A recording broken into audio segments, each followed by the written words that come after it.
Question गया है the flightless birds are ostrich rhea and emo are distribution on different continents. What is the most possibility explanation that is given the evolutionary biologist for the discontinuous observation statement? देखते हैं birds were able to fly the earliest but is the flight's ability to later.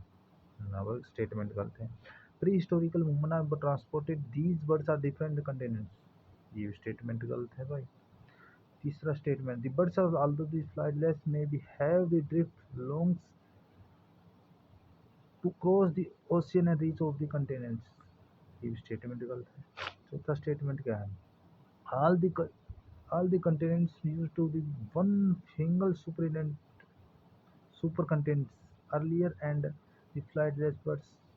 were isolated after the breakup of land mass ये statement correct है